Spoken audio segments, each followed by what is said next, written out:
Hello everybody, my name's Ryan and I'm a driving instructor. Today, theory test questions.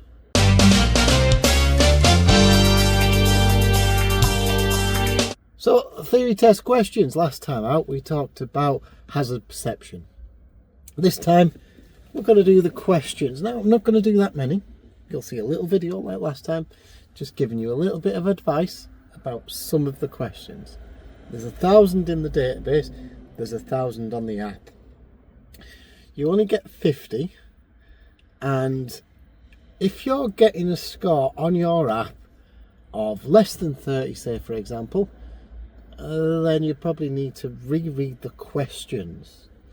Sometimes some people can get hung up on misreading a question and answering it incorrectly. So be careful with the questions. Read every one of them. You've got like, what was it, 57 minutes to do 50 questions. You've got like 2 minutes a question. Sometimes you can just look at them in 10 seconds and go, yes, that's the answer. But have a read of the questions and eliminate the impossible. This is driving test success 6-in-1, 4-in-1, I don't know, whatever it is. That one anyway. And what we're going to do today is theory test. So we click theory test. We're going to practice revised questions. Now this is little tips on what to do on your theory test. So here we go, let's start again. Continue. So we look at the sign. We identify with the sign. You've probably seen this when you've been driving around this sign. You might use the books to analyse what this sign is, but for the most of these questions, if you're not sure what the sign means, then why not eliminate the ones it isn't? For example, which plate may appear with this road sign? So read the question. Even if you read it aloud, doesn't matter. Some people opt to get the headphones, so they say that they require headphones for the test. That way the question is read out to them, and you might find that a little bit easier, especially if you've repeated your theory test 3-4 times. So let's eliminate the ones that isn't. Well, it isn't the soft verge. It can't be the low bridge because it's the wrong sign. And a humpback bridge looks like a bridge physically. So the only sign that can appear with this is the humps sign. Next question. Why should you try and park in a secure car park? Well, let's have a look at the answers. It doesn't cost anything. Well, no, that's not true, because car parks cost money. Well, most of them. It makes it easy to find your car. Possibly you can identify it with signs. Some of the bigger ones have got you being parked on level 2, section A, things like this. It stops the car being exposed to bad weather. How do we know that? Is it in a multi-story? Probably not. But let's select the top one. It deters thieves. That's the most obvious answer. Next question. Which vehicle should use the left-hand lane on a 3-lane motorway? So let's get this right. Which is the left-hand side? Hold out your left hand, not that one, the other one. And if you put your thumb out to one side, then you'll see it forms an L shape. The easiest way to identify which is the left-hand lane is to hold your hands up when you've got your hands, both hands on the wheel. So you can tell which is the left-hand lane. Now, which vehicle should use the left-hand lane on a 3-lane motorway? I think the word motorway is pretty irrelevant. It's a 3-lane highway, really, or a road with multiple lanes. So if there's no direction arrow saying you must follow this road, for example, to the A1 or down the M25 or whatever else it is, then it's all of the lanes are going in the same direction for multiple miles. So large vehicles only? Well, no, because which vehicles? So should be everything, shouldn't it? The vehicle that isn't overtaken. Slow vehicles or emergency vehicles. Well, we know that emergency vehicles can go anywhere. Slow vehicles, possibly, but that means that everybody else is overtaking them. And that's the point. Any vehicle that isn't overtaken, you should always stay in the left-hand lane on a 3-lane motorway if your way is clear and you're not overtaken. You've been overtaken by a long, heavily laden lorry. What should you do if it's taken a long time for it to overtake. So read the question. Let's have a look at the answers. Hold your speed, speed up, change direction or slow down. If it's taken a long time and this lorry is on your right hand side making a ton of noise and you think that's really scary, why not slow down? Bit of an older question, this one. How should you dispose of a used vehicle battery? We should bury it in the garden? No. Put it in the dustbin? No. Leave it on wasteland? So those three are really obviously not the answer. What's the top one say? Take it to a local authority disposal site. Isn't that logical?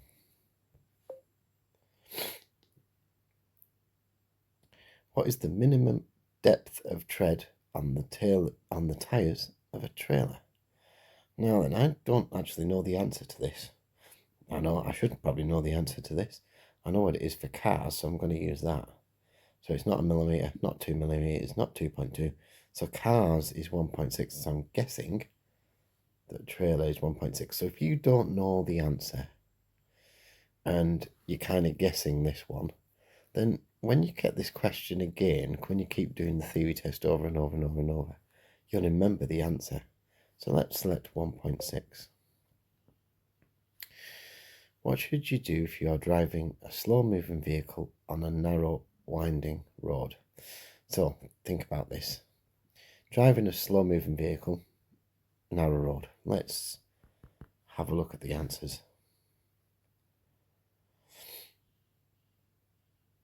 So keep well out to stop vehicles overtaking dangerously.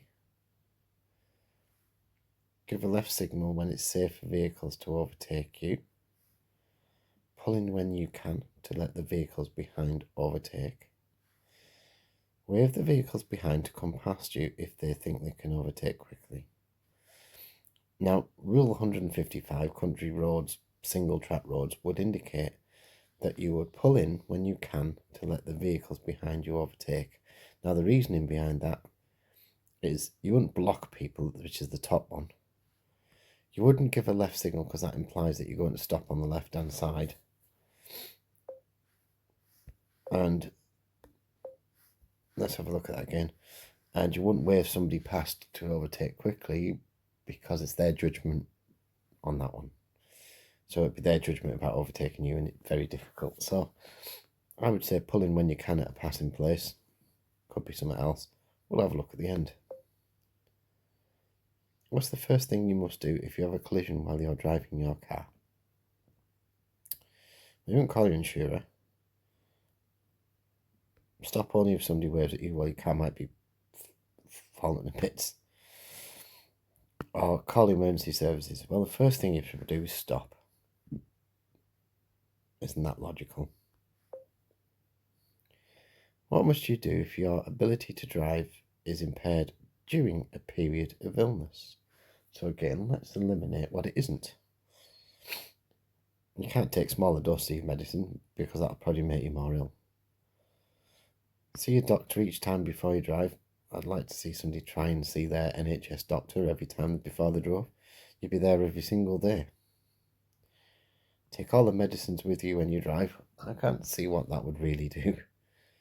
So the answer there is stop driving until you're fit to drive again. Now, there's no actual hard and fast rules. Most people would take the doctor's advice to say, oh yeah, you probably shouldn't drive for a while. It's kind of, you can't issue medical advice, and your insurance company can't also issue medical advice.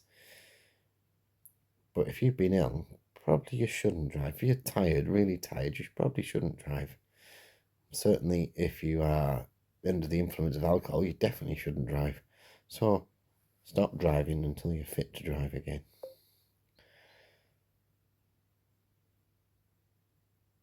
So this one's just a practice question.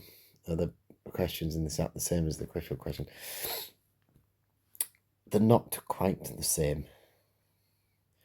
These are revision questions. Okay, now in the real one, the layout's completely different, and also the questions that you get in the real test are variations of the wording of these questions. Now, I don't know why. I don't know why they just can't give us the proper ones, but they are.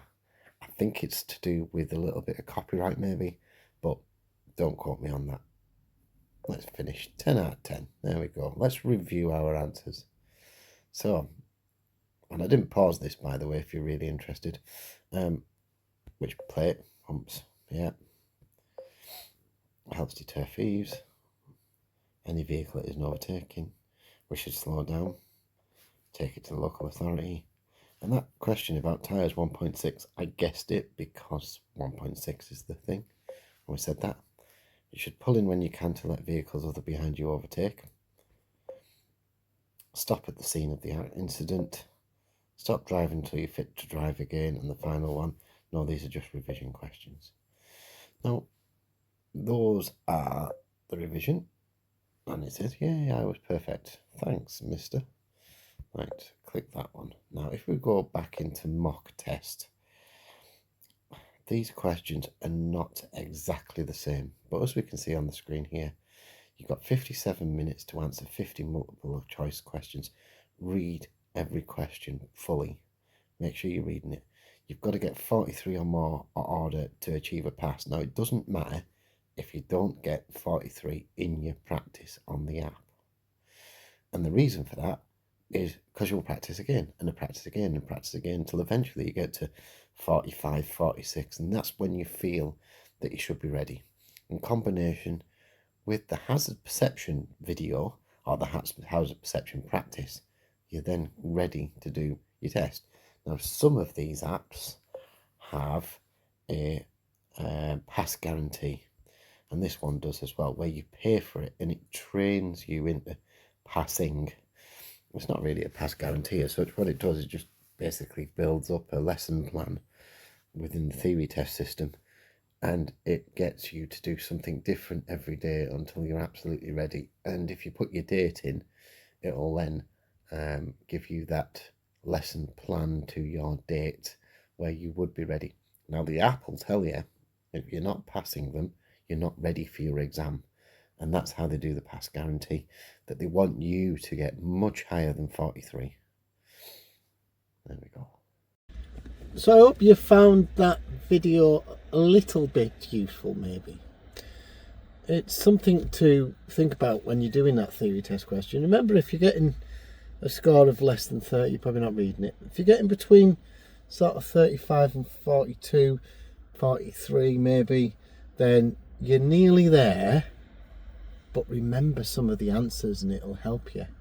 If you remember some of the answers, yes, I remember that one. Those road studs were red and green and then they're amber, and you'll suddenly remember it. If you read every question, you should get a decent score. Once you start getting 45 plus, then you're ready for it. Combination of the hazard perception one, and you're away, you've done it.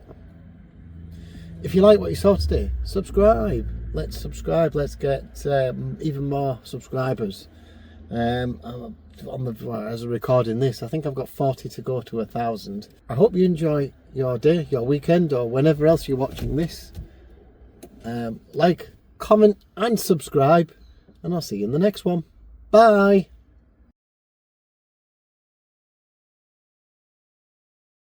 Before we go any further, though, like and comment and subscribe. Subscribe is free. Become a member if you want to see the content early.